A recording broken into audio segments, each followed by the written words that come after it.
Economía, contamos hoy con un invitado de lujo en cuanto a los procesos históricos que le ha tocado vivir. Guillermo Nielsen, bienvenido, buenas noches. Muchas gracias, buenas noches. Gracias por haber No, venido. por Bueno, favor. ¿cómo ve la economía hoy, no? A la luz de estos datos de la pobreza. Yo creo que hay, digamos, lo de pobreza, el indicador de pobreza que se ha dado a conocer, eh, era algo desde el punto de vista del funcionamiento de la economía, era algo previsible. En el sentido siguiente, en Argentina hay una gran sensibilidad del número de pobres o el porcentaje de pobres en la población de acuerdo a la evolución cambiaria, a la evolución del tipo de cambio. Argentina es un país exportador de alimentos, entonces los alimentos tienen un precio dolarizado. Y eso lleva a que en situaciones como la que vivimos este año, de realmente una falta absoluta de manejo del tipo de cambio, una más que duplicación del valor del dólar en pesos, esto efectivamente ha incrementado los niveles de pobreza. A pesar de que, es justo decirlo, este gobierno tiene un récord de asignación de recursos públicos a los planes sociales.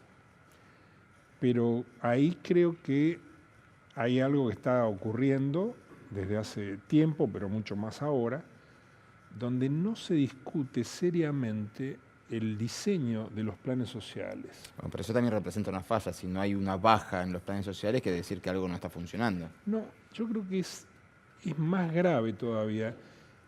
Los planes sociales son buenos si están dentro de un esquema social, de un esquema ya sea de capacitación, de contención, que llevan a que quien reciba esa ayuda a través del sistema de educación o de contención pueda reinsertarse en el mercado laboral, pueda reinsertarse socialmente. Si no sirve para eso, el hecho de perpetuar el sistema de subsidios no es bueno.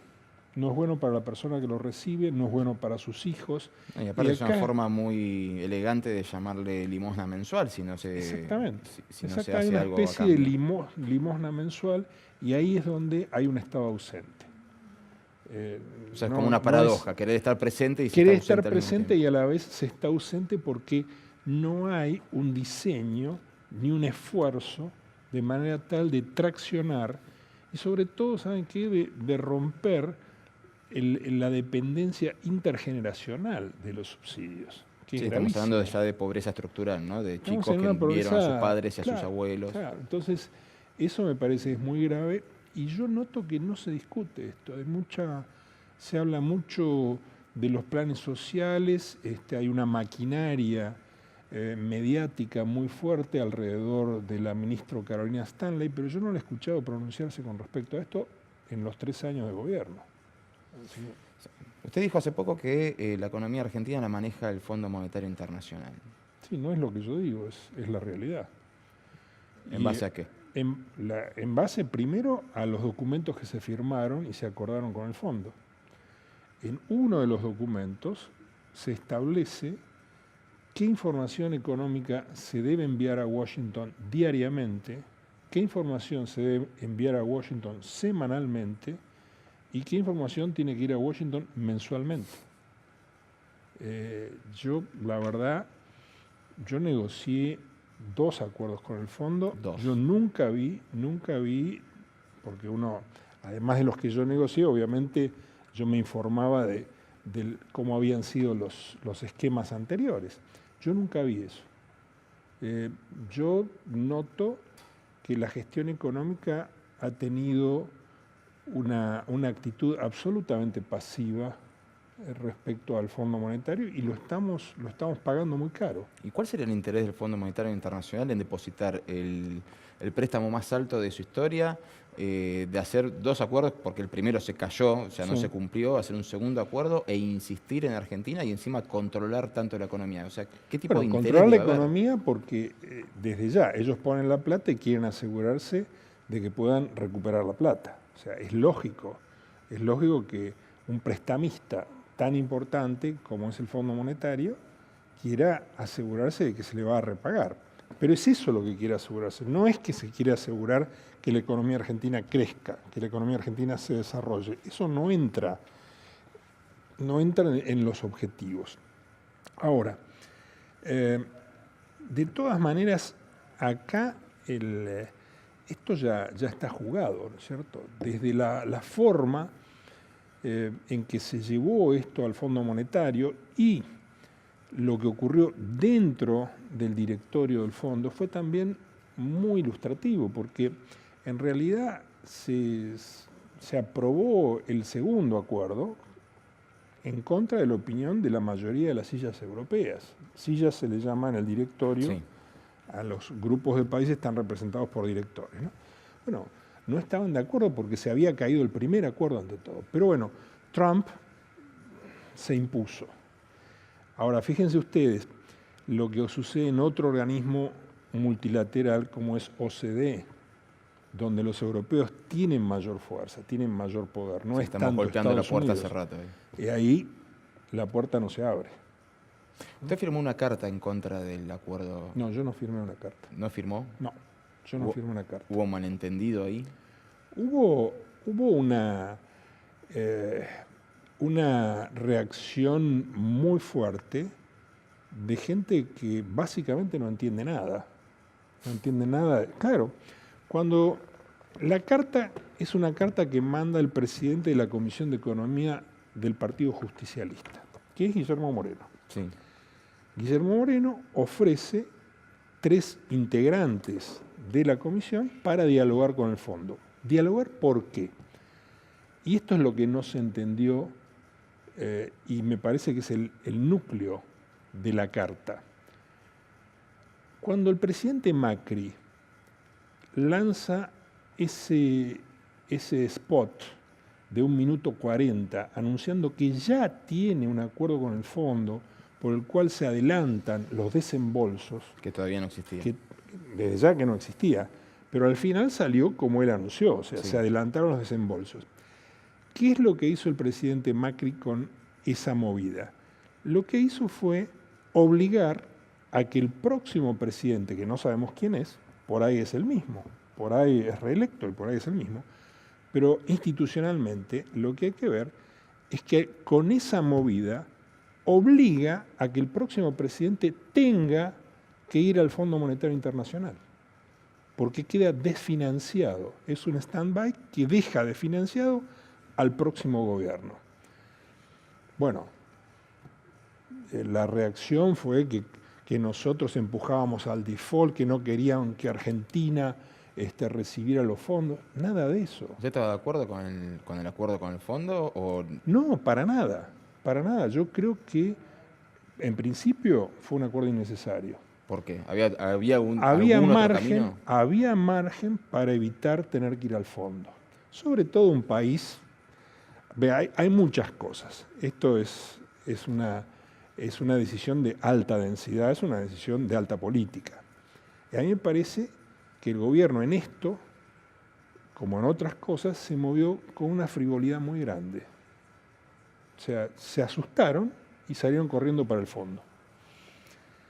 Ahora, un país que preside el G20 no puede salir corriendo al Fondo Monetario. No va. Eso no va. Además, olvídense del G20, desde el punto de vista del funcionamiento del mercado, acá hubo una movida en los mercados adversa a la Argentina alrededor del 1 de mayo. En vez de ponerse a trabajar y de presentarle a los mercados un programa fiscal como el que se terminó haciendo, o menos, yo creo que era necesario menos, en vez de presentar ese programa fiscal, no hicieron nada. Hay que reconstruir esos días y las decisiones que se tomaron, pero no se hizo nada. Fueron al fondo. Usted que conoció al fondo en otras 2 instancias, sí, ¿ve una diferencia entre aquel fondo y este? Sí, por supuesto. Hay, primero, Christine Lagarde es abogada y yo, si tuviera que describirla, diría que es una relacionista pública de primer nivel. Dicho no despectivamente, sino valorativamente. Ella es ante todo una relacionista pública que está dirigiendo el organismo con la mayor densidad de economistas por metro cuadrado del mundo. Una cosa paradojal, ¿no es cierto? Pero ella le ha dado otra impronta. Es un fondo que en lo formal es más suave. El mundo cambió bastante. El mundo prácticamente no necesita del Fondo Monetario Internacional. O sea, las políticas macroeconómicas sanas son la norma en todos los países, salvo en el caso nuestro, lamentablemente, ¿no? Pero en general son muy pocos los países que hoy recurren al Fondo Monetario porque hay un nivel de conocimiento de la macroeconomía que hay mayor cantidad de economistas trabajando en todos los países, hay mayor conocimiento de las políticas monetarias y fiscales que no hacen necesario salir corriendo al Fondo Monetario. Le hago una última pregunta, ya no económica, sino más bien política, si puede, si quiere me la contesta. ¿En qué lado se siente más cómodo dentro de todo este rearmado del justicialismo vistas al año 2019 que ya se vienen las elecciones?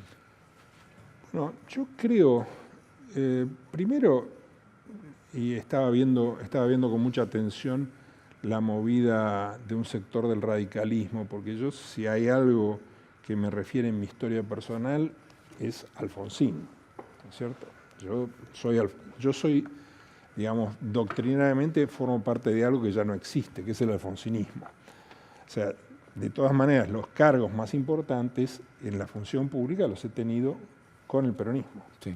Tanto con el presidente Duhalde, con el presidente Néstor Kirchner y también con la presidenta Cristina Fernández. Entonces, a mí me parece que lo valioso de este momento es cómo dentro del justicialismo se están reorganizando y están en la búsqueda de hacer una presentación en sociedad competitiva. Yo creo que eso es lo más valioso. Yo no estoy ni tengo la entidad justicialista como para estar tallando en esta etapa. Yo no tengo, digamos, una trayectoria de militancia al estilo de lo que se está jugando hoy. Yo estoy más bien en un rol de superestructura. Entonces, nada, estoy viendo con mucha atención esto, como estoy viendo con mucha atención también algunas iniciativas que hay desde sectores liberales, que me parece que es la gran novedad en estos momentos, como hay sectores liberales que se están agrupando con una fortaleza mediática que vamos a ver qué significan votos. Esper, bueno, Milei, Bogiano, Kachanowski. Claro, Milei sobre todo, sí. Milei, José Luis Esper, en fin, esa es lo nuevo. Yo creo que en cuanto cosas así enriquezcan la política argentina, mejor, ¿no es cierto? Y ayuden a construir un país mejor. Nielsen, muchas gracias por haber venido. venido. No, por favor.